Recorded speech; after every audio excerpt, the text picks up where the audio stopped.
वेदों की उत्पत्ति कब और कैसे हुई, ये जानने और समझने से पहले आपके लिए ये जानना जरूरी है कि वेद क्या है, वेदों और पुराणों में क्या फर्क है। असल में दोनों ही ग्रंथ हैं, लेकिन दोनों एक दूसरे से बिल्कुल अलग हैं। पुराणों में कहानियां और कथाएं हैं। पुराणों में ऐसी चीजों, ऐसी जगहों का जिक्र है जिसे न किसी ने देखा है और न ही उनके होने का कोई पुख्ता प्रमाण। जैसे कि गरुड़ पुराण में दिया गया स्वर्ग और नर्क। पुराणों में कई ऐसी बातें भी कही गई हैं जिन पर विज्ञान को मानने वाले लोग यकीन नहीं करते, लेकिन वेद इससे बिल्कुल विपरीत हैं। वेदों में प्रायोगिक और वास्तविक बातें हैं। आम भाषा में कहें तो वेद सृष्टि का यूजर मैनुअल है। वेदों में कथाएं और कहानियां नहीं, बल्कि कोरा ज्ञान भरा हुआ है। जैसे यज्ञ में किन मंत्रों का प्रयोग किया जाए, दुनिया में कितने प्रकार की जड़ी बूटियां होती हैं, किस जड़ी बूटी को किस रोग के लिए इस्तेमाल किया जाता है, इस तरीके का ज्ञान वेदों में दिया गया है। वेद का शाब्दिक अर्थ ही ज्ञान का ग्रंथ होता है। इसे दूसरे तरीके से समझाएं तो गीता, कुरान, पुराण ये ईश्वरीय वाणी है, तो वेद ईश्वरीय ज्ञान। जी हाँ, वेद देवताओं के द्वारा दिया गया ज्ञान ही है। वेद और देव इन दोनों शब्दों में भी समानता है। अब आते हैं वेदों की उत्पत्ति पर। वेदों की रचना किसने की? सृष्टि में इतना महाज्ञानी कौन था? वेदों को किसने लिखा? दरअसल वेदों का ज्ञान सबसे पहले महादेव ने ब्रह्मा को दिया, जिसके बाद ब्रह्मा ने 4 ऋषियों की उत्पत्ति की। ये 4 ऋषि ब्रह्मा के ही अंश ब्रह्मा पुत्र थे। इनका नाम अग्नि, वायु, आदित्य और अंगिरा था। इन 4 ऋषियों ने अपने तपोबल से वेदों को प्राप्त किया।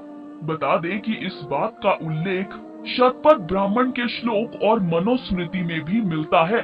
बताया गया है कि अग्नि, वायु और आदित्य ऋषि ने ऋग्वेद, यजुर्वेद और सामवेद को व्यक्त किया, जबकि अथर्ववेद का संबंध मनुस्मृति के अनुसार महर्षि अंगिरा से है। इस तरह इन 4 ऋषियों ने 4 अलग अलग वेदों को बनाया। ये भी सच है कि मानव की सृष्टि पर आने से पहले वेदों की रचना हो चुकी थी। यहाँ बता दें कि कुछ लोग ये भी कहते हैं कि ये चारों वेद पहले एक ही थे। बाद में वेद व्यास ने इन 4 अलग अलग वेदों की रचना उसी एक वेद में से की, लेकिन ऐसा सत्य नहीं है। हालांकि ये बात मत्स्य पुराण और अग्नि पुराण में भी लिखी हुई है, लेकिन शुरुआत से ही ये चारों वेद अलग अलग हैं और बकायदा इन चारों वेदों का नाम शुरुआत से ही 4 ऋषियों के साथ बताया जाता है। अब आपको ये बताते हैं कि फिर वेद व्यास का वेदों में क्या योगदान था। ऋषि वेद व्यास का नाम कृषद व्यापन व्यास से वेद व्यास कैसे हुआ? दरअसल ये माना जाता है कि एक समय के लिए 100 साल के आसपास का अकाल आ गया था, जिसके बाद तमाम ग्रंथ और पुराण असंगठित हो गए थे। वेद व्यास ने इन सभी वेदों और पुराणों को दोबारा संगठित किया था, यानी कि वेद व्यास वेदों और पुराणों का संगठन करने वाले, इन्हें ऑर्गेनाइज करने वाले हैं। इनकी रचना करने वाले वेद व्यास नहीं। जानकारी दे दें कि वेद व्यास जब इन चारों वेदों को संगठित कर रहे थे, तब उन्होंने इसे आसान बनाने के लिए इसे भागों में बांट दिया, जैसे कि संहिता, मंडल, कविता। जब आप कहीं किसी वेद को लेकर कुछ पढ़ रहे होंगे तो आपने अक्सर देखा और पढ़ा होगा, ऐसा लिखा होता है ऋग्वेद 4.1.1.3। इसका मतलब होता है ऋग्वेद के चौथे संहिता के पहले मंडल की पहली कविता के तीसरे छंद में। यही वेद व्यास ने किया था। वेद व्यास ने वेदों को भागों में बांटकर उन्हें पढ़ना और समझना आसान कर दिया था।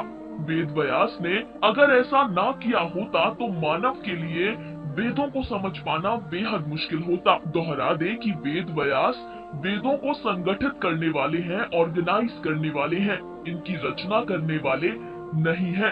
वेदों की रचना ब्रह्मा द्वारा उत्पन्न किए गए 4 ब्राह्मणों ने की थी। अब आपको बताते हैं कि जो 4 अलग अलग वेद हैं उनमें क्या क्या है। ऋग्वेद में देवताओं के आवाहन के मंत्र दिए गए हैं। प्रार्थना, स्तुतियां, देवलोक की स्थिति, जल, वायु और हवा द्वारा चिकित्सा का तरीका। तो वहीं यजुर्वेद में यज्ञ की विधि, यज्ञ में उपयोग किए जाने वाले मंत्र, ब्रह्मांड के बारे में, आत्मा के बारे में, ईश्वर के बारे में ज्ञान दिया गया है। सामवेद को सभी वेदों का मूल सार माना जाता है। सामवेद में ऐसे मंत्र हैं जिनके ज्ञान से रोगों को ठीक किया जा सकता है। वहीं अथर्ववेद में मोक्ष को प्राप्त करने का रास्ता, आयुर्वेद और किस तरीके से बुद्धि को अकंपन बनाया जाए इसका जिक्र किया गया है। वेदों में इतना ज्ञान भरा पड़ा है कि जो रचनाएं, जो इन्वेंशंस कई सालों के बाद हुई, उसका जिक्र हमारे सनातन धर्म के वेदों में शुरुआत से ही था। वेदों में विज्ञान और कई अहम आविष्कारों से जुड़ी बातें भी लिखी गई हैं। एक आसान उदाहरण देकर समझाएं तो रावण महाज्ञानी, महापंडित, महाविद्वान था। रावण से शास्त्रार्थ करने में बड़े बड़े पंडित डरा करते थे। रावण की वैज्ञानिक शक्ति भी इतनी ज्यादा थी कि वो नए नए आविष्कार करता था। रावण तकनीकी पहलू में उस वक्त के सभी राजाओं से ताकतवर था और रावण को ये ज्ञान वेदों से ही मिला था। इससे आप समझ ही सकते होंगे कि सनातन धर्म का मूल आधार वेद ज्ञान का खजाना है।